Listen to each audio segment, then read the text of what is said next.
is our customer? Ya, kalau kita lihat rantai suplainya kan seperti ini ya. Jadi ada kita di sini, Rumah Sakit Islam Jakarta, rumah sakit, kemudian tentu saja ada yang mensuplai, supplier, baik itu medical devices atau obat-obatan atau hal-hal lain ya yang tidak terkait dengan medical devices, misalnya spray, sabun cuci dan sebagainya gitu ya. Dan tentunya di belakang itu ada produsennya gitu ya. Jadi misalnya kita ambil contoh obatnya adalah cairan pencuci darah, medical devices-nya adalah hemodializer, tentu saja ada supply-nya dan di belakang itu ada produsennya, produsen cairan pencuci darah. Kemudian ada kita di sini, di depan kita ada customer kita. Customer kita itu yang intermediary adalah perusahaan asuransi itu sendiri atau perusahaannya sendiri. Dan kemudian pengguna. Pengguna itu ya individu-individu. Ya. Orang-orang yang istilahnya membutuhkan pelayanan kesehatan. Ini yang perlu kita pahami. Dan kalau ini diteruskan, di dalam hospital ini diteruskan, ini sebetulnya perlu ada kayak semacam peta siapa melayani siapa. Gitu. Ya, jadi teman-teman di sales marketing tentunya melayani kebutuhan customer. Nah, terus yang melayani kebutuhannya sales marketing siapa? Tentunya yang bisa menyediakan produk, ya, yang bisa menghasilkan produk atau jasa. Itu siapa itu? Timnya siapa? Nah, kemudian produk dan jasa tadi tentunya hanya bisa berjalan kalau ada peralatannya, ya, ada sistemnya. Apakah itu medical devices, apakah itu obat-obatan atau non-obat dan segala macam. Siapa yang menyediakan? Bagian pengadaan. Ya.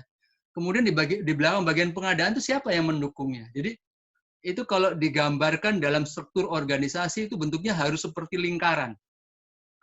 Kalau ada bagian, ada divisi, ada section yang tidak mempunyai customer, tidak mempunyai orang yang harus dia layani, kalau bahasa saya itu berarti organisasi itu atau bagian itu atau section itu atau divisi itu bisa jadi nggak dibutuhkan. Jadi section yang dibutuhkan, divisi yang dibutuhkan atau bagian yang dibutuhkan adalah apabila dia punya customer, gitu. Ya, itu poinnya. Jadi itu yang harus kita kalau mau lihat lebih detail di internal perusahaan seperti itu. Jadi kalau kita lihat sebelah kanan ini, di sini ada pengguna, ya. Pengguna itu bisa individu, bisa perusahaan. Kemudian ada insurer. Insurer itu adalah perusahaan asuransi, ya. Kemudian ada kita, rumah sakit. Nah, apa yang harus kita perhatikan? Yang harus kita perhatikan adalah kebutuhan setiap pengguna.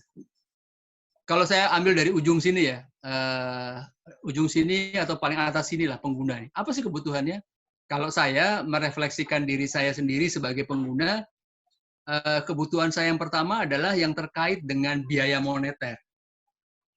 Biaya pelayanan kesehatan itu sendiri. Mahal, murah itu menjadi penting banget, sesuatu banget lah buat saya. Jadi bukan mahal murah sih, lebih tepatnya terjangkau tidak terjangkau ya. Mungkin cukup murah sih sebetulnya sih kalau dibandingkan katakanlah dengan pelayanan rumah sakit di tempat lain, tapi buat kantong saya nggak terjangkau. Gitu. Jadi itu yang saya maksud dengan biaya moneter. Yang kedua adalah kebutuhan pengguna apa? Misalnya komunikasi. Seberapa mudah dia mendapatkan komunikasi, mulai dari apa saja pelayanan, produk atau jasa yang disediakan di rumah sakit itu, sampai bagaimana cara daftarnya, biayanya, prosesnya, apapun yang saya butuhkan, ya, kapan pelayanan itu diberikan, ya, apakah ada jam tertentu, hari tertentu, sampai kemudian nanti diagnosa, sampai kemudian nanti proses pengobatan, perawatan, sampai pelayanan, sampai pembayaran, itu komunikasinya itu saya harapkan lancar gitu. Jadi saya nggak kemudian digantung atau apalagi dipingpong gitu ya. Yang berikutnya kenyamanan. Kenyamanan ini bukan hanya nyaman dari sisi fisik dalam artian tempat duduknya nyaman, ada AC-nya, ada lampunya, ada TV-nya. Bukan hanya itu, tapi kenyamanan juga dari sisi perasaan. Kita merasa nyaman di situ, merasa kalau orang Jawa diuongke gitu ya, dianggap sebagai manusia seutuhnya, diperlakukan dengan baik, ramah, apapun yang kita butuhkan, pihak rumah sakit sensitif gitu ya. Rasa nyaman dan rasa aman itu hal yang saya butuhkan kalau saya refleksikan kepada diri saya sendiri. Apalagi yang dibutuhkan pengguna, kebebasan ya, kebebasan untuk memilih. Saya nggak terlalu srek nih sama dokter yang ini, boleh nggak saya milih dokter yang lain buat anak saya? Nah, misalnya kayak gitu, boleh nggak ada kebebasan memilih atau kebebasan memilih untuk ketemu waktunya, harinya atau jamnya untuk konsultasi, gitu. Atau ada kebebasan untuk memilih paket gitu ya. Kalau semuanya udah ditentukan, kita nggak bisa punya kebebasan. Waduh, rasanya ya mau kita tinggalkan gimana, kita nggak tahu, nggak punya opsi lain. Tapi kalau kita mau teruskan juga biayanya mahal segala macam. Jadi kebebasan memilih paket itu juga menjadi sebuah kebutuhan bagi saya ya. Bagi orang lain mungkin beda lagi ya.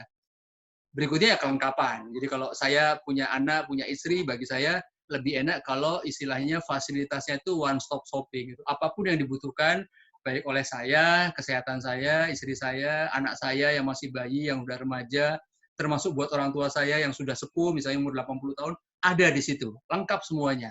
Mulai dari yang urusannya pengobatan, perawatan, pencegahan, apapun itu lengkap di situ. Wah, itu paling seneng gitu ya. Jadi artinya one stop shopping, semua kebutuhan keluarga terpenuhi di sana. Nah, kalau kita mundur sedikit ke bagian asuransi, coba kita pahami kira-kira kebutuhan mereka apa tuh? Ya. Kebutuhan mereka apa? Ini yang perlu kita pahami. Kalau saya sebagai supplier, maka yang saya harus pahami kebutuhan rumah sakit apa. Jadi yang lebih penting adalah ada bukunya nih. Nama bukunya adalah What Bosses Want. Apa yang diinginkan oleh bos kita. Ya. Apa yang diinginkan oleh bos kita. Jadi bos kita siapa? Bos kita adalah customer kita. Ya. Customer kita itu adalah bos kita. Pengguna itu adalah bos kita. Perusahaan bos kita. Apa yang mereka butuhkan? Ya. Dan apa yang mereka butuhkan itu juga harus dipenuhi oleh pihak rumah sakit. Jadi kalau tadi saya bilang sebagai contoh misalnya biaya moneter, salah satu biaya moneter itu yang paling krusial sekarang adalah cashless. Bukan hanya masalah terjangkau, tidak terjangkau, tapi adalah masalah cashless. Karena orang yang ke rumah sakit kadang-kadang karena saking tergopoh-gopohnya lupa bawa dompet, lupa bawa kartu kredit, lupa bawa ini itu. Bisa nggak istilahnya rumah sakit menyediakan pelayanan di mana kalau dia sebutkan nomor asuransinya atau perusahaan asuransinya dengan mudah kemudian dilacak siapa kita, berapa premi yang kita bayarkan, berapa fasilitasnya, dan kemudian selebihnya akan diurus belakangan setelah proses pengobatan selesai. Jadi artinya cashless itu kebutuhan individu, tapi juga menjadi kebutuhan asuransi. Bisa nggak pihak asuransi difasilitasi dengan hal seperti itu oleh rumah sakit, misalnya gitu ya. Apalagi yang dibutuhkan? Saya misalnya butuh, ya kalau saya pas di Bandung, rumah sakit yang sekarang ini menjadi rujukan saya, Rumah Sakit Muhammadiyah, ada juga di Bandung gitu ya. Kalau saya ke Jogja, ada juga di Jogja. Artinya apa? Jaringan rumah sakit. Jadi semakin luas jaringan rumah sakit, maka saya merasa nyaman gitu. Karena kemanapun saya pergi, saya rasanya kayak ada di rumah sendiri. Ini kalau saya jalan-jalan ke luar Indonesia, yang bikin saya nyaman itu salah satunya itu adalah McDonald. Jadi kalau ada McDonald saya rasanya nyaman. Bukan masalah McDonald-nya enak, tapi saya sudah bisa prediksi menunya apa saja, kemudian harganya kira-kira berapa, gitu. Itu saya udah bisa prediksi. Jadi nggak takut malu gitu. Kalau masuk ke restoran yang nggak jelas tuh takutnya kan, wah ternyata harganya mahal banget atau menunya nggak enak gitu kan. Jadi takut dengan kejutan-kejutan seperti itu. Tapi kalau ada McDonald saya rasanya aman. Gitu. Jadi jaringan itu menjadi satu kebutuhan. Gitu ya. Seberapa besar kita bisa menyediakan jaringan rumah sakit itu adalah hal yang juga dibutuhkan oleh si pihak asuransi. Karena pihak asuransi kemudian bisa mengcover perusahaan-perusahaan yang sebesar Unilever, sebesar Coca-Cola, sebesar Astra, dimanapun karyawan mereka berada, ada rumah sakit rujukan yang selama ini mereka sudah bekerja sama dengan baik, yaitu Rumah Sakit Muhammadiyah. Ya. Apalagi plafon atau premi asuransi itu udah pasti gitu ya. Apalagi misalnya limit perawatan. Ini adalah hal yang istilahnya menjadi kebutuhan pengguna, tapi juga menjadi concern-nya pihak asuransi. Jadi teman-teman perlu mencarikan solusi nih, gimana caranya supaya bisa memberikan fasilitas yang cukup baik, ya, cukup kompetitif dalam hal yang terkait dengan misalnya limit perawatan, gitu ya. Apakah bisa tanpa limit? Kalau bisa tanpa limit, wah luar biasa, gitu kan. Tapi preminya masih tetap ekonomis, gitu ya, bisa terjangkau. Apalagi masa tunggu misalnya. Jadi kalau setahu saya kalau saya asuransi itu nggak bisa misalnya saya punya sakit jantung, sekarang saya daftar asuransi, sekarang juga saya bisa dapat pengobatan jantung, nggak bisa. Ada masa tunggu mestinya gitu ya. Tolong dikoreksi kalau salah. Jadi kalau saya punya penyakit hipertensi atau diabetes apalagi jantung itu ada masa tunggu di mana setelah sekian bulan atau 12 bulan atau berapa bulan saya menjadi peserta asuransi itu, maka kemudian baru saya bisa mengklaim untuk perawatan dengan biaya asuransi. Nah, itu masa tunggu. Nah, hal-hal seperti ini menjadi concern bagi pengguna. Nah, bisa nggak ini disiasati atau dicarikan solusinya oleh teman-teman yang ada di sales marketing agar pihak asuransi bisa memberikan masa tunggu yang relatif singkat, gitu ya. Seperti itu. Apalagi misalnya asuransi keluarga. Jadi asuransi keluarga ya paling gampangnya yang di cover bukan hanya kita sebagai karyawan, gitu, saya sebagai karyawan, tapi anggota keluarga semuanya terpenuhi di situ, asuransinya terpenuhi, kelengkapannya terpenuhi, dan semuanya. Jadi ini yang perlu kita pahami. Poin saya adalah coba pahami apa saja keinginan bos kita, gitu ya. Nah, bos kita ini yang kita perlu definisikan. Siapa nih bos kita? Bos kita ini satu di tugas ketiga tadi lagi adalah perusahaan swasta yang bekerja sama dengan kita. Perusahaan asuransi, bank, atau mungkin ada individu-individu yang memang dia langsung, ya, itu juga customer kita, bos kita. So what bosses want, apa yang mereka butuhkan. Nanti di internal perusahaan itu juga harus seperti itu. Bos kita itu bukan atasan kita kalau dalam bisnis. Bos kita itu adalah orang yang perlu kita layani kebutuhannya. Jadi yang perlu melayani kebutuhan para dokter adalah bagian pengadaan, mungkin salah satunya ya, pengadaan untuk medical devices sama pengadaan obat-obatan sama fasilitas untuk melakukan pengobatan. Artinya bagian pengadaan itu harus menyediakan semua kebutuhan yang dibutuhkan oleh tenaga medis, gitu ya. Jadi bosnya mereka. Bagian pengadaan harus disupport oleh siapa, gitu. Ya salah satunya oleh misalnya bagian keuangan, finance, gitu. Atau bagian procurement, pembelian. Jadi poinnya adalah setiap bagian harus tahu siapa yang melayani mereka dan siapa yang harus mereka layani. Gitu. Ini yang paling penting. Jadi kalau tadi kita sudah bikin tabel customer base dengan berapa kolom tuh, ada 5 kolom atau berapa kolom. Itu kalau mau ditambahkan, tambahkan 1 kolom di sebelah kanan apa yang mereka butuhkan. Itu. Nah, bukan hanya dari sisi organisasi, kita juga perlu memahami customer kita. Tadi saya bilang dari sisi profile customer-nya. Jadi kalau dari sisi profile customer-nya ini ada banyak teori, ada banyak pendekatan. Salah satu pendekatannya ini adalah pendekatan model berpikir whole brain. Jadi whole brain ini adalah sebuah cara untuk kita bisa memahami partner kita, pasangan kita, partner bisnis kita, teman kita, gitu ya. Dari sisi thinking style-nya, cara berpikirnya. Teori ini mengatakan ada 4 pola dasar berpikir, ya. Ada yang berpikirnya itu analytical. Orang-orang ini biasanya sangat akurat, sangat presisi, sangat teliti, sangat logis, fact based, gitu ya. Jadi ini adalah orang-orang yang betul-betul mendasarkan segala sesuatunya itu kepada data dan ketelitian terhadap data. Ya. Orang-orang ini cirinya biasanya ya berpakaiannya rapi, bahkan kadang-kadang super rapi. Bajunya pun sering kali matching, gitu, warnanya matching. Kalau Anda datang ke rumahnya, buka kamar tidurnya, buka lemari bajunya, itu bajunya bisa-bisa disusunnya rapi, gradasi. dari warna gelap ke warna terang. Lipatan bajunya pun sama persis. Ini orang-orang seperti itu. Ya. Ada orang yang tipikalnya itu konseptual. Konseptual ini dia nggak detail, jadi kebalikan sama yang analytical. Dia lebih lihat big picture-nya aja, gambaran besarnya aja. Buat dia, kalau udah tahu gambar besarannya, udah cukup gitu lah. Dia nggak pengen tahu detailnya. Saya tipikal orang kayak gini gitu. Jadi kalau saya mau pergi ya, pergi kemana sih? Oh, pergi ke Gunung Bromo, ya udah. Terus nggak bikin detailnya. Kalau yang analytical dia berpikir, nanti bagaimana caranya ke sana, waktu tempuhnya berapa hari atau berapa jam, naik apa saja, apa yang mesti dibawa. Kalau orang yang konseptual nggak berpikir ke sana. Pokoknya spontanitas saja. Banyak kreativitasnya malah gitu ya. Jadi istilahnya rada-rada pendek mikirnya. Pokoknya oh ke sana oke, seneng, oke, pergi berangkat gitu ya.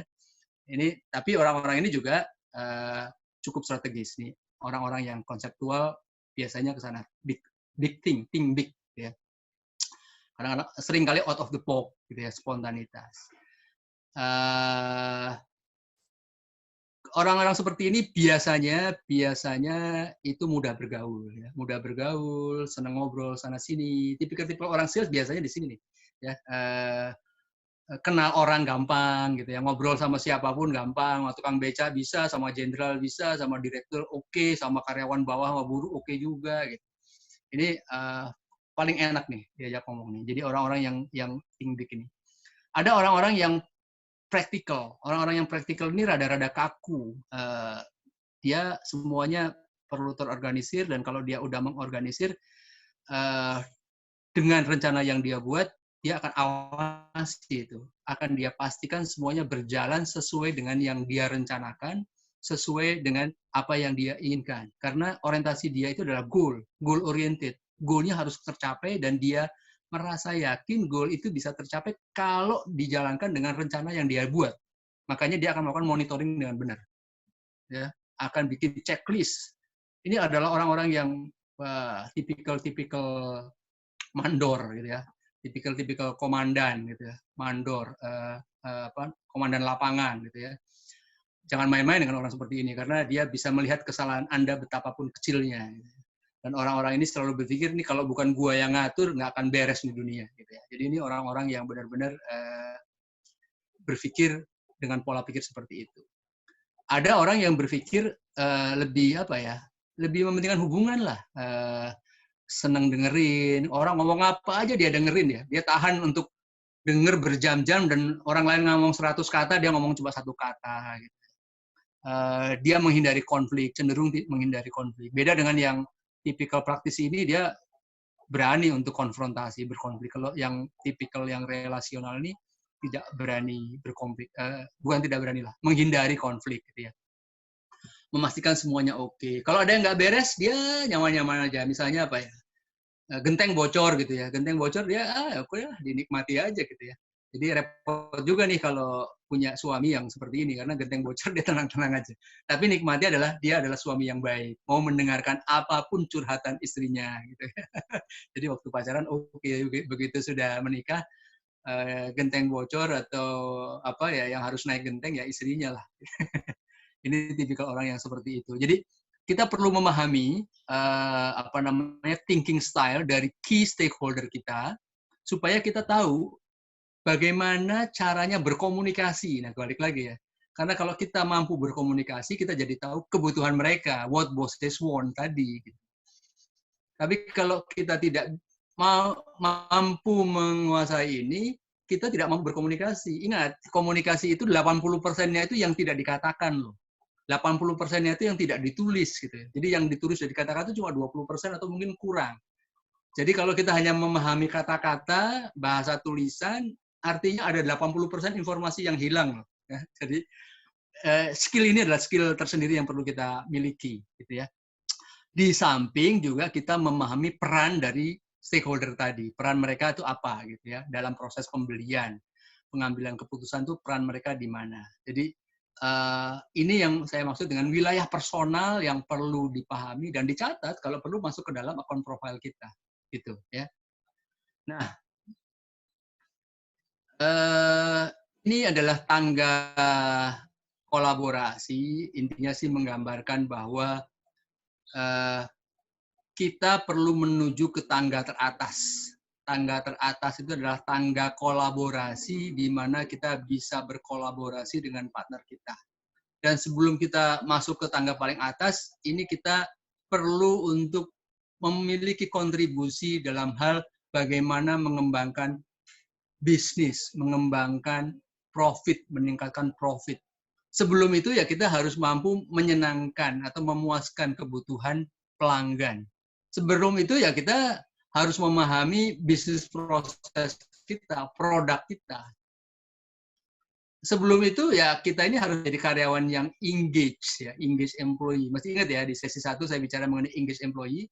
Ini adalah orang-orang yang terlibat penuh dengan hatinya untuk melakukan semuanya yang terbaik demi perusahaan. Jadi orang-orang yang terlibat penuh secara positif itu namanya orang yang engage. Orang yang engage ini hanya terjadi kalau dia ini terdidik dan terlatih. Jadi urutannya kenapa ada latihan, kenapa ada pendidikan, ya untuk mendapatkan engage employee. Engage employee ini yang kemudian dia mampu untuk memahami bisnis proses, produk knowledge, baik produk sendiri, bisnis sendiri maupun produknya partner kita, customer kita, maupun proses bisnisnya mereka. Untuk memenuhi kebutuhan mereka sehingga kita bisa mengembangkan bisnis bersama, makmur bebarengan. Disitulah terjadi kolaborasi. Disitulah sukses. Jadi suksesnya itu ada di sana. Gitu ya. Di journey-nya itu seperti ini nih. Kalau kita istilahnya disuruh mengakses ya, mengakses, Anda bisa mengakses posisi saya itu sudah di posisi yang paling atas sebagai bisnis konsultan atau masih ada di transaksional, di yang paling foundation, paling dasar. Itu ngetesnya gampang.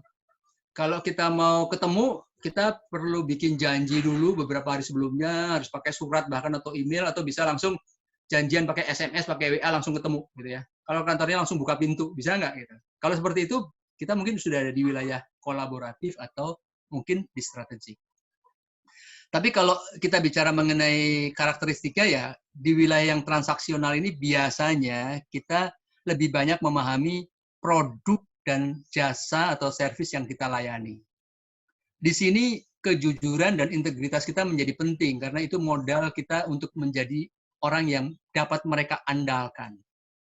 Responsif itu sangat penting. Begitu kita nggak responsif, WA nggak dijawab atau lambat jawabnya, email lambat jawabnya atau nggak dijawab, itu akan menentukan kita mungkin akan berlama-lama di sini. Ya, apalagi kita nggak tahu produk kita gitu ya. Dan di sini biasanya nih paling nggak enak nih, karena kita seringkali dibanding-bandingkan. Jadi ibaratnya kalau remaja mau pacaran itu sebelum jadian itu biasanya dia membanding-bandingkan, si itu lebih cantik, si itu lebih lincah, si itu lebih pinter, dibanding-bandingkan, produk kita dibanding-bandingkan, produknya dibanding-bandingkan, kemasannya dibanding-bandingkan, harganya dibanding-bandingkan, pokoknya semua dibanding-bandingkan.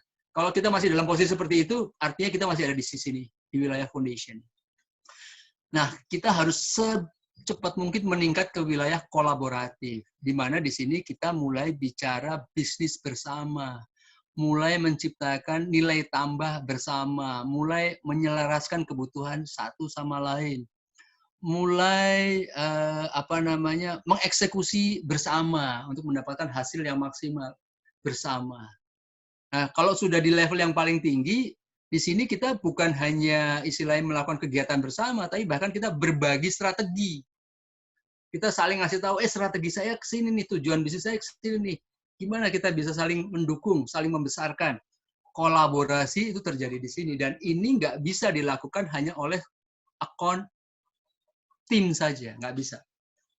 Organisasi harus ikut terlibat, manajemen harus ikut terlibat. Ingat ya, tiga lingkaran yang tadi saya sampaikan di awal, itu semuanya harus bergerak bersama dan seirama, berputar bersama.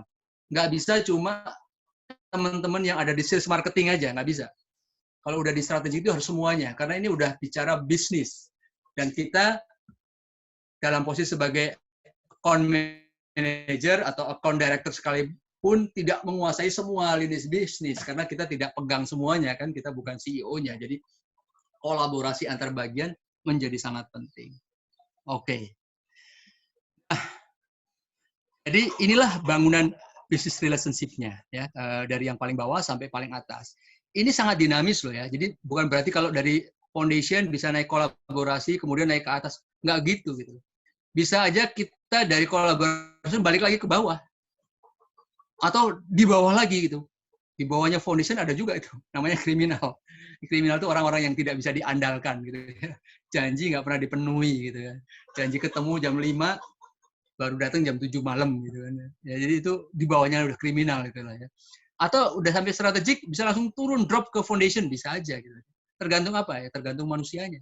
Disinilah makanya kenapa yang namanya SDM itu sering disebut sebagai capital, human capital. Jadi SDM itu adalah modal sebetulnya, modal yang sangat besar bahkan untuk sebuah perusahaan. Jadi tadi pagi saya ada web seminar, teman-teman pada nanya, apa benar bikin usaha itu perlu modal? Saya bilang benar, tapi modalnya nggak selalu uang. Modal yang utama itu SDM. SDM yang seperti apa? Yang punya sikap mental yang baik, yang punya perilaku yang baik, sesuai dengan bisnis yang kita bangun. Jadi itu modal awal tuh. Ya, jadi kenapa ini diperlukan ya? Karena sekali lagi satu, kalau kita bisa membangun bisnis relationship dengan baik, maka kita akan membantu account untuk bukan hanya memahami masalah mereka, tapi mensolusikan masalah mereka. Ya, menyiapkan solusi-solusinya, membangun nilai-nilai baru, ujung-ujungnya adalah meningkatkan bisnisnya. Ya. Gimana caranya ya? Kita harus punya sikap mental yang namanya customer oriented. Jadi orientasinya itu bukan lagi kepada profit oriented, tapi customer oriented. Bagaimana menyenangkan, kalau dalam rumah tangga, bagaimana menyenangkan pasangan kita, gitu ya. Bagaimana menyenangkan keluarga kita. Fokus kita itulah, apapun demi keluarga kita, kita lakukan. Nah, kira-kira gitulah ya kalau kita dengan customer. Apapun yang mereka butuhkan, kita lakukan. Tentunya dalam koridor bisnis ya, bukan koridor yang lain-lain. Jadi itu wilayahnya di sana. Oke, saya pikir ini kalau dipanjangkan ini cukup panjang, tapi saya cukupkan dulu di sini. Saya akan masuk lebih dalam kepada customer landscape.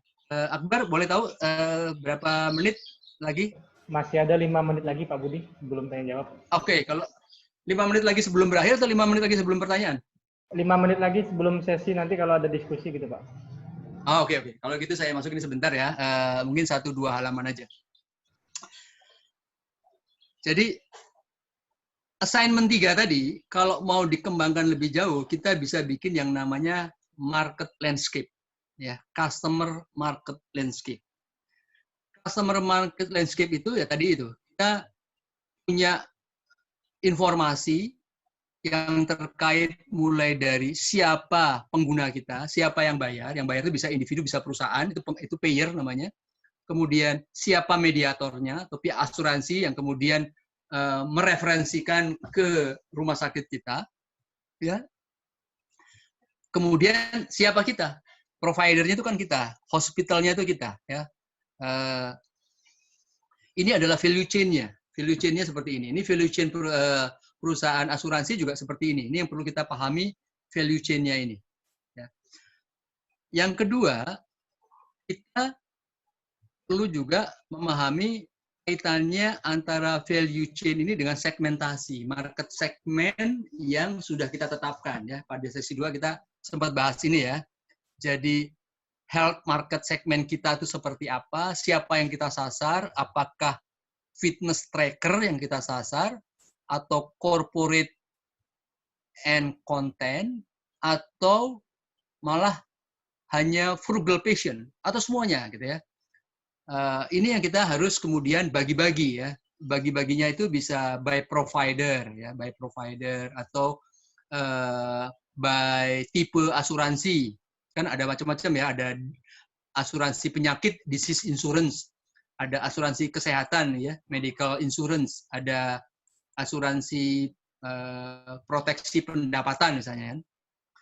Kemudian coverage-nya, apakah seumur hidup, apa ada term-nya ya. Kemudian by demografinya gimana? Kemudian network-nya ya, preferred provider organisasi, point of service gitu ya. Atau by region. Jadi ini kita mulai peta-petakan dulu. Nah, setelah dipeta-petakan, itu kita harapannya bisa membuat peta seperti ini nih. Jadi kalau ada customer A, B, C, D, kita bisa petakan paling enggak dari sisi kolaborasinya dulu. Jadi yang paling kanan itu yang kolaborasinya paling baik, yang paling kiri adalah yang kolaborasinya kurang baik, transaksional, foundation. Coba bisa nggak kita petakan dari kiri ke kanan? Paling nggak yang Pareto ya, yang Pareto, entah itu 5 atau 7 atau berapapun, pokoknya yang kontribusinya itu 80% terhadap perusahaan kita, terhadap rumah sakit kita, itu adalah Pareto. Coba disuruh baris, dari kanan ke kiri. Siapa yang paling kolaboratif, siapa yang masih di level transaksional, gitu ya, petakan. Nah, setelah itu kemudian bisa digeser ke atas ke bawah, siapa yang istilahnya leadership-nya paling tinggi. Leadership paling tinggi itu maksudnya adalah dia yang menjadi market leader-nya, artinya menjadi rumah sakit rujukan bagi sebagian besar orang, gitu kan. Jadi rumah sakit pilihan, artinya dia leader-nya lah, market leader-nya, brand leader-nya. Jadi tapi ini kita saya nggak bicara rumah sakit, saya bicara asuransi kok. Jadi bicara rumah sakit, asuransi ya. Jadi ini perusahaan asuransi gabungan dengan perusahaan swasta yang ada di tugas 3 tadi, dipetakan dari kiri ke kanan, siapa yang paling kolaboratif, siapa yang masih transaksional. Kemudian dari situ kita buat peta dari geser atas atau geser bawah, siapa di antara perusahaan asuransi tadi atau yang istilahnya paling besar gitu ya, paling besar, market leader, itu taruh ke atas.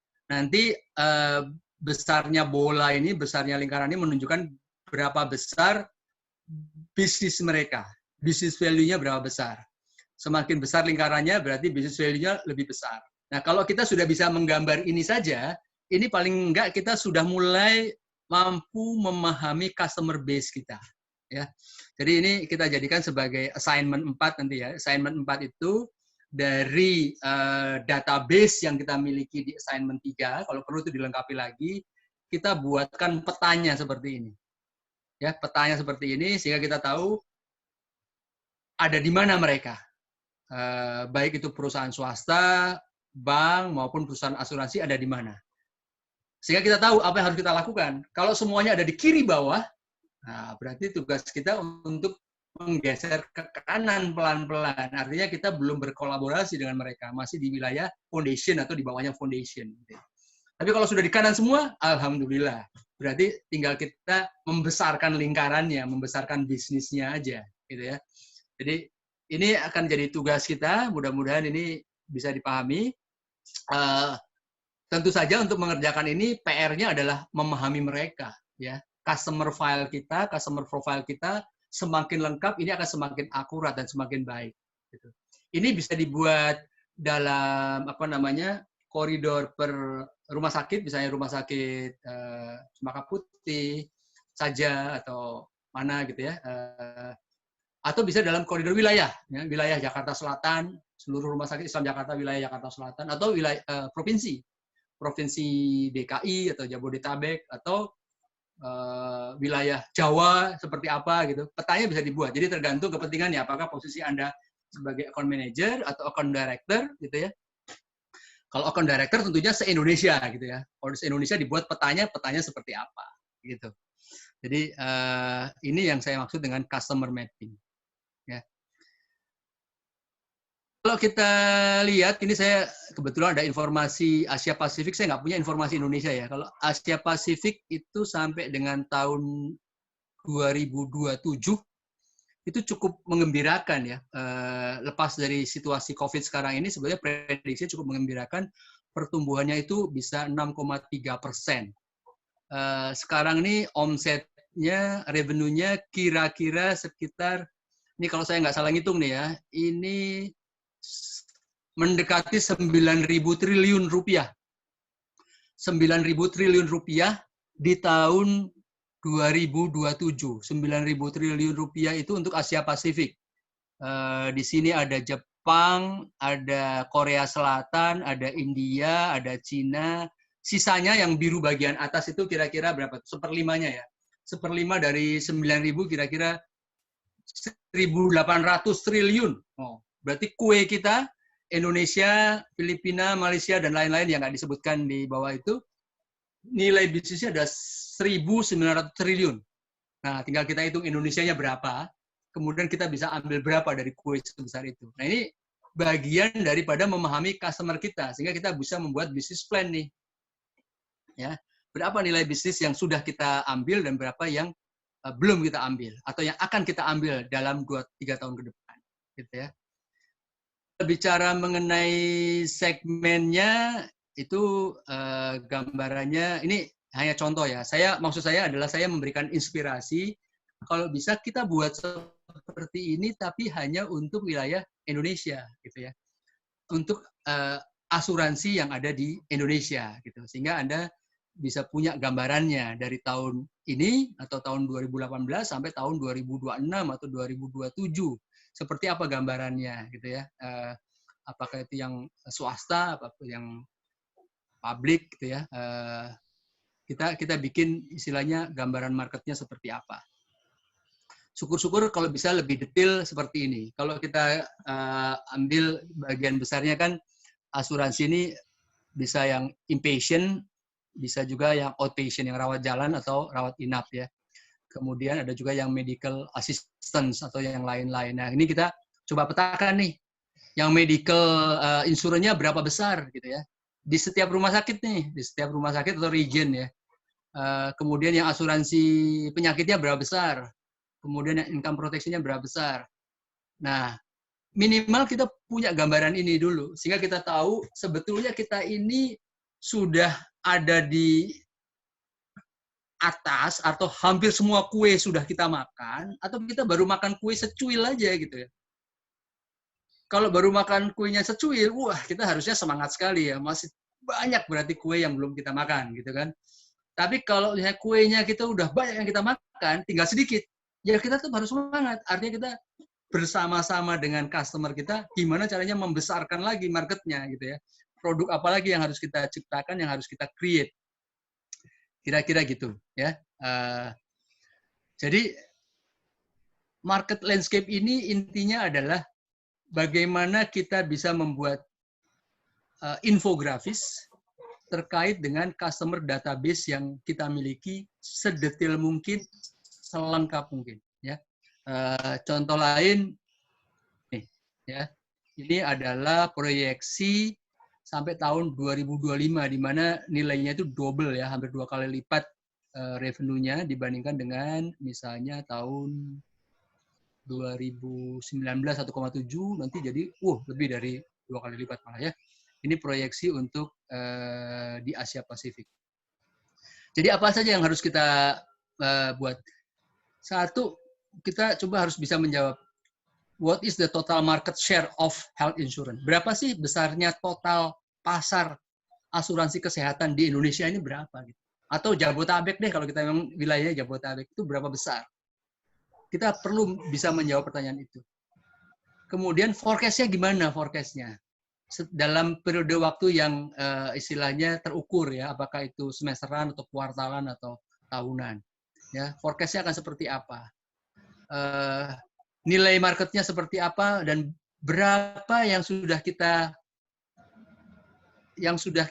capture, yang sudah kita tangkap itu berapa besar ya dari industri ini, dan seperti apa mereka ya. Jadi what is the base year calculated? Jadi base year-nya atau apa? Base year-nya itu apakah Januari Desember, atau kan ada macam-macam ya, ada yang mulainya itu Maret ke Maret gitu ya. Jadi kemudian value-nya berapa, pertumbuhannya berapa,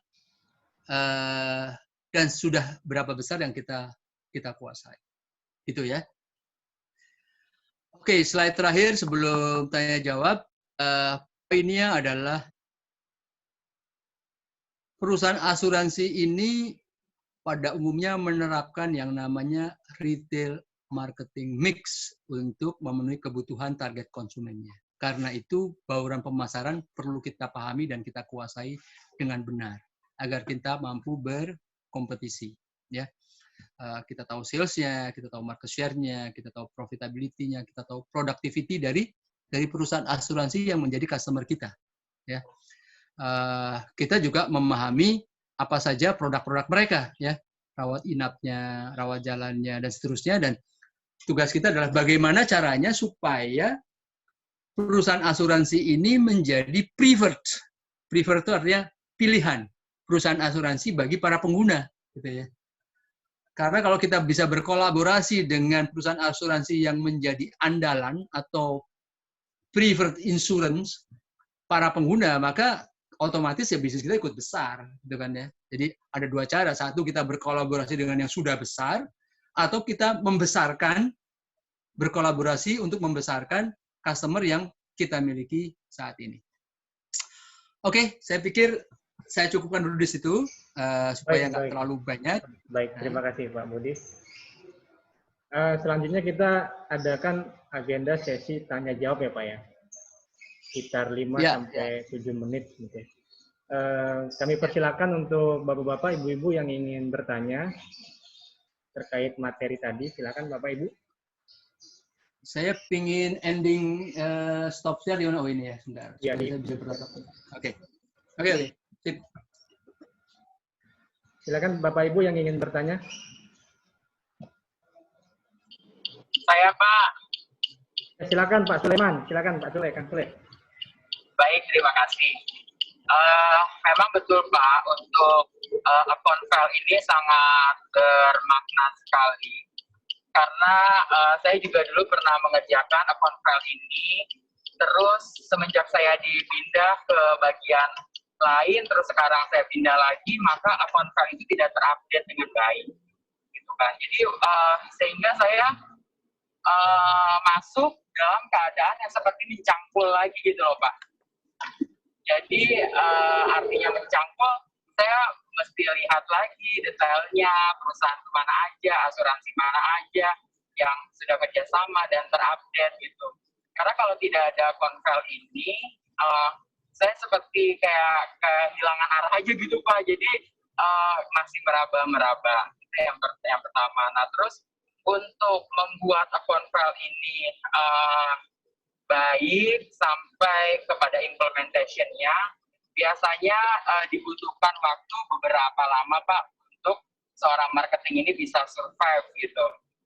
Dan itu yang pertama. Terus yang kedua, tadi kan Bapak juga sudah menjelaskan bahwasannya ketika misalkan kita menjadi seorang marketer, kita harus membalas WhatsApp dengan cepat, terus kita harus membalas dengan email dan segala macamnya. Bagaimana cara Bapak memanage waktu Bapak dalam hal tersebut? Karena kita juga punya ada jam waktu rapat gitu. Contohnya misalkan kayak morning report lah gitu bahasanya dengan direktur. Pastinya kan kita nggak boleh telepon WA dan telepon segala macam gitu kan Pak. Nah bagaimana tuh waktu Bapak untuk memanage itu? Ditambah kita jam kerjanya hanya misalkan sampai 4:30, padahal waktu pada saat kita sudah pulang kerja pun kadang-kadang kita masih suka membalas WA dari asuransi maupun rekan-rekan perusahaan lainnya di rumah sakit. Mungkin itu dulu Pak, dua pertanyaan. Oke.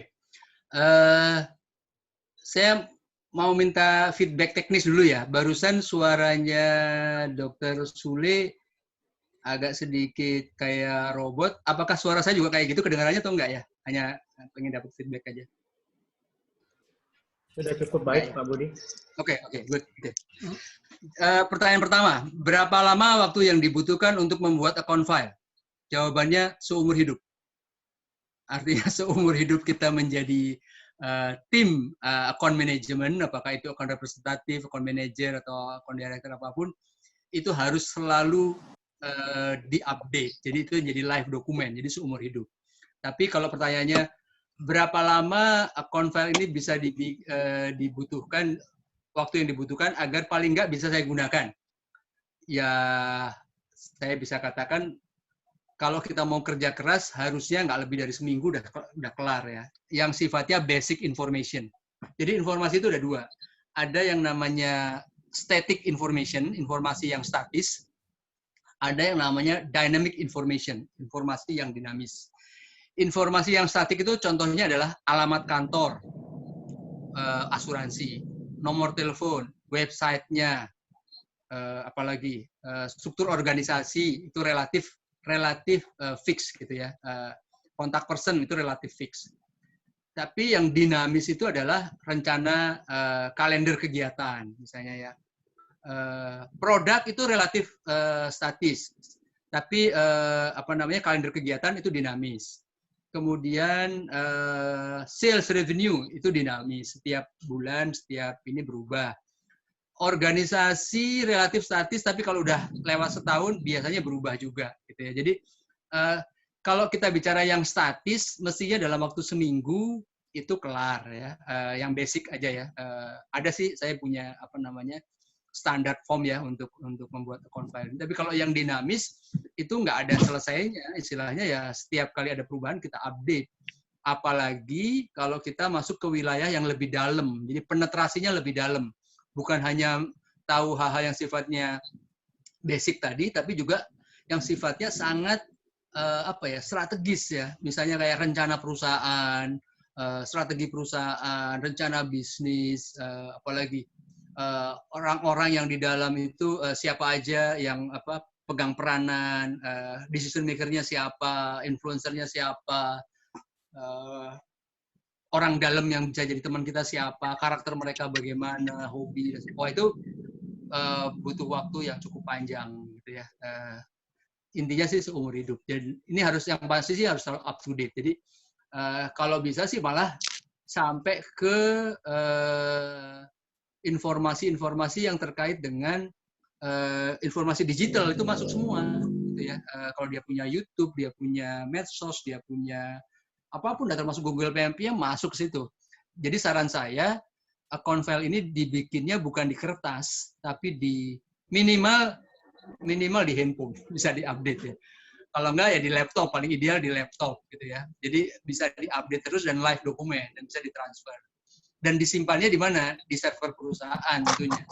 Jadi kalau seseorang pindah bagian, seperti yang dialami oleh Pak Sule tadi, database-nya masih bisa diambil di server, nggak dibawa pergi bareng-bareng sama orang yang pindah tadi, gitu ya.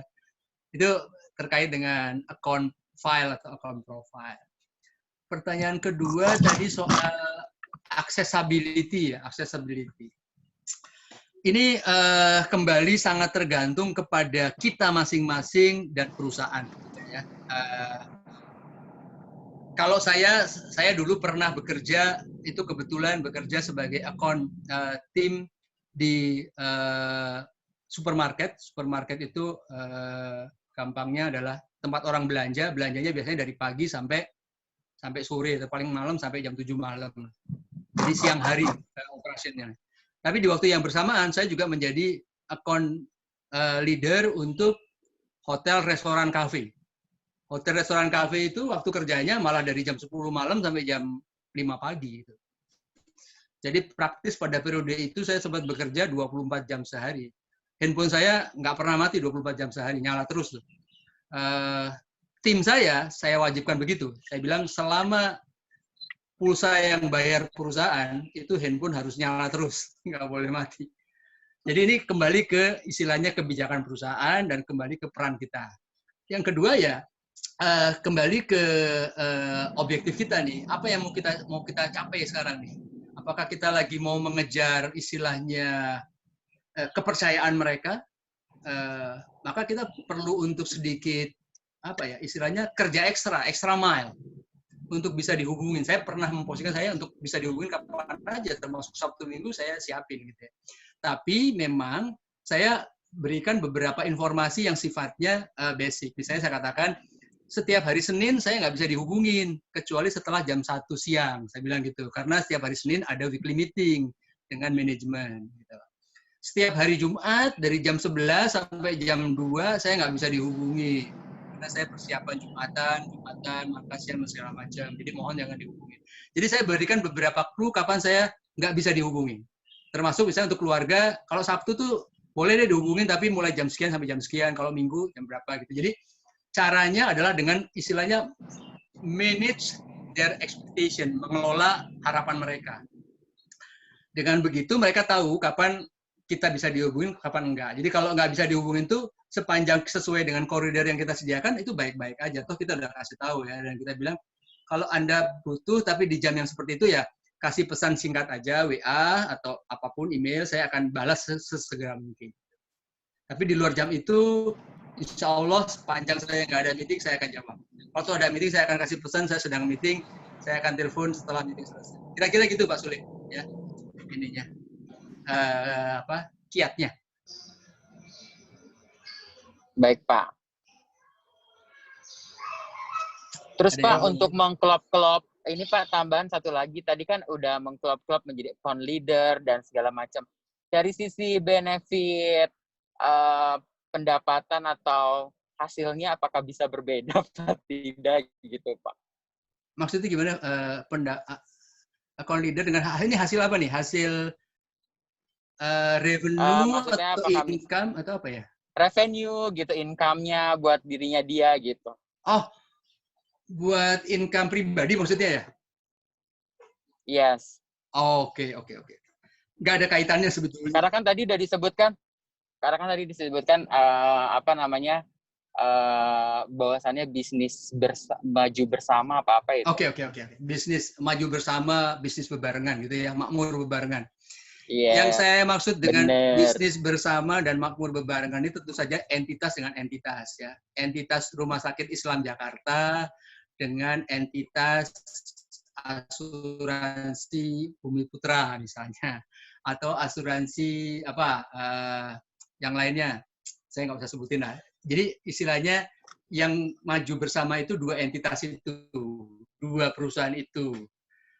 Kita sebagai karyawan tentu saja, sebagai profesional terikat dengan ketentuan penggajian, dengan ketentuan upah, dengan ketentuan bonus scheme atau insentif scheme yang sudah dikelola oleh perusahaan atau sudah diatur oleh perusahaan. Jadi kita nggak bisa keluar dari koridor itu. Tapi kita bisa melakukan lompatan-lompatan. Artinya kalau kita perform dengan baik dan perusahaan itu bekerja dengan baik, artinya sistemnya baik, itu maka kinerja kita akan direcognize gitu ya, dikenal, direcognize itu apa ya, diketahui gitu ya, sehingga kemudian ada apresiasi apakah berupa bonus, berupa insentif atau bahkan berupa kenaikan pangkat gitu ya, kenaikan karir gitu. Jadi implikasinya kalau dari income pribadi ke sana tentu saja ya, karena kita di dalam koridor perusahaan. Tapi tadi yang saya maksud dengan makmur bebarengan ini dalam pengertian kapasitas bisnis atau revenue dua entitas ini yang tentu saja kalau kita deal dengan customer yang menjadi market leader, kita akan ikut besar gitu. Kalau kita deal dengan yang kecil, mereka ikut besar dengan kita, atau kita bisa membesarkan mereka. Saya pernah dulu bekerja sama dengan Alfamart, menjadi account director-nya Alfamart pada saat Alfamart baru punya 5 toko. Jadi saya membesarkan Alfamart dan dengan seiring dengan besarnya Alfamart, bisnis saya ikut besar. Maksudnya bisnisnya perusahaan saya ikut membesar dan tentu saja prestasi saya direcognize menjadi membesar gitu. Jadi kaitannya di situ Pak Sule, mudah-mudahan bisa dipahami.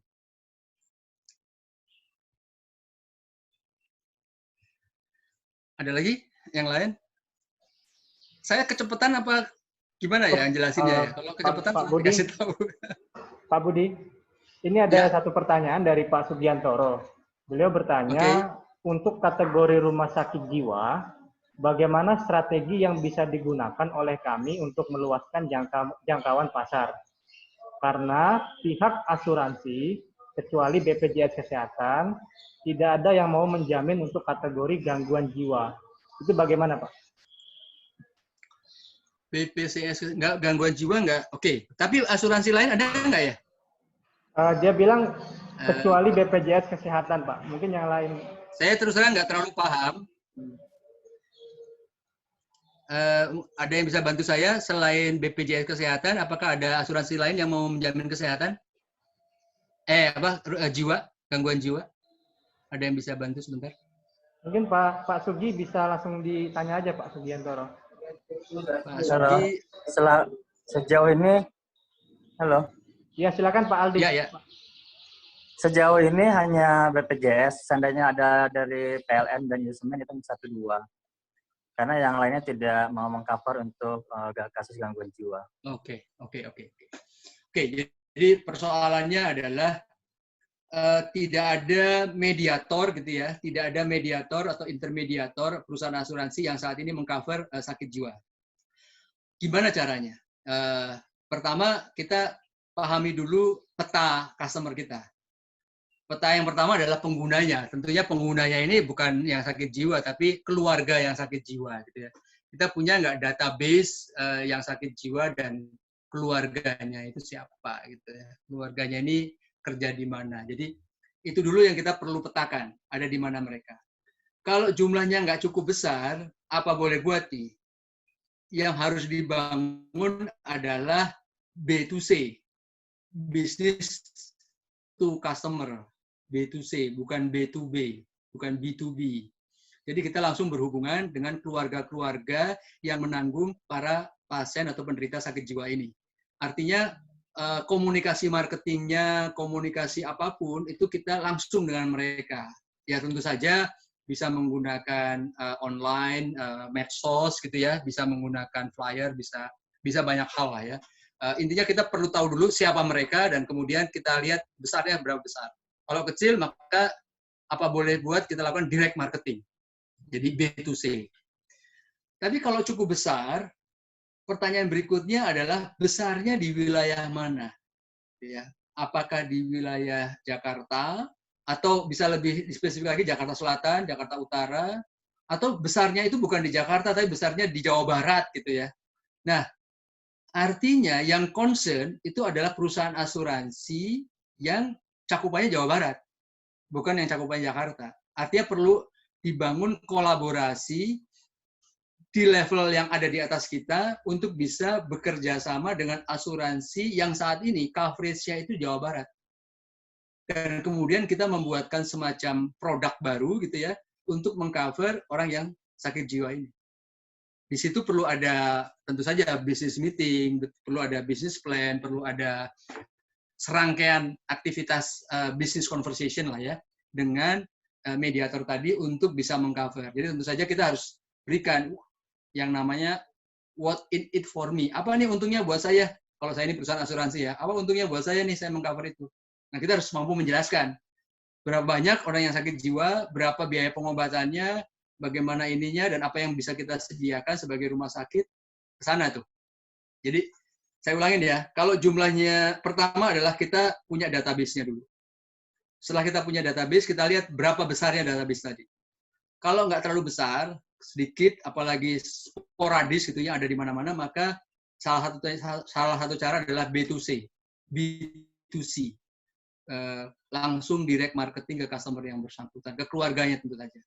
Tapi kalau cukup besar, maka kita bisa melakukan pendekatan B2B. B2B. Artinya, kita langsung engage dengan asuransi yang wilayahnya mengcover sebaran dari yang sakit jiwa tadi. Kalau ada di Jakarta Selatan, kita berhubungan dengan asuransi yang memang mengcover Jakarta Selatan. Tapi kalau sebarannya di Jakarta, misalnya ya, nggak jelas di Jakarta Selatan atau Barat atau Timur atau Utara, hanya Jakarta, maka kita bicara sama perusahaan asuransi yang coverage-nya Jakarta. Di situ kita mulai bicara mengenai new product, ya, produk baru untuk mengcover orang yang sakit jiwa. Tentu saja di sini harus ada benefitnya, ya. Jadi dimasukin di situ value-nya. Apa nilai tambahnya bagi asuransi yang mengcover itu? Gitu. Jadi tahapannya ke sana. Jadi mulai dari tahapan product development. Oke, Pak. Mudah-mudahan bisa menjawab.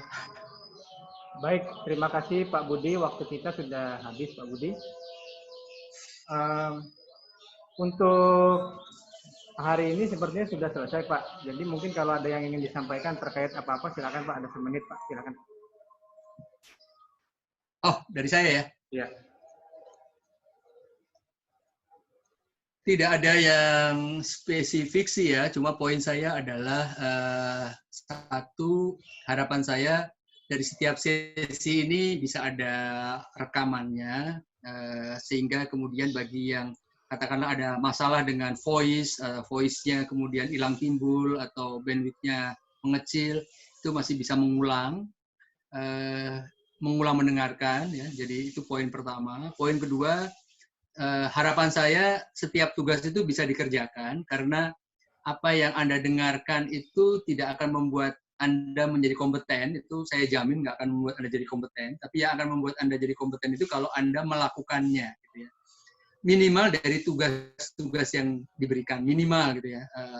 Tapi kalau bisa lebih dari itu, artinya apa yang disarankan dari materi-materi yang disampaikan oleh KAM Institute ini kalau bisa dikerjakan gitu ya. Dengan baik, dengan benar, semampunya, gitu ya. Artinya dengan baik semampu kita, dengan benar semampu kita, tentu saja. Dan kemudian dengan itu, kalau itu kita ulang, itu akan menjadi sempurna. Jadi poinnya adalah do it, gitulah.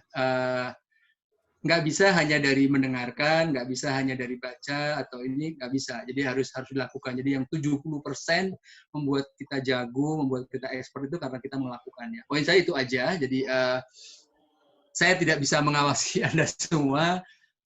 Anda lah yang kemudian harus menjadi guardian ya. Apakah Anda memang ingin hebat di wilayah ini atau tidak? Yaitu Anda sendiri yang menentukan. Tapi kalau ingin hebat ya poin saya kerjakan, lakukan lebih dari apa yang diminta gitu ya. Jadi kalau dimintanya cuma assignment 1, 2, 3 ya kalau bisa lebih dari itu kalau bisa dilakukan silahkan dilakukan. Kalau perlu mendengarnya berulang-ulang.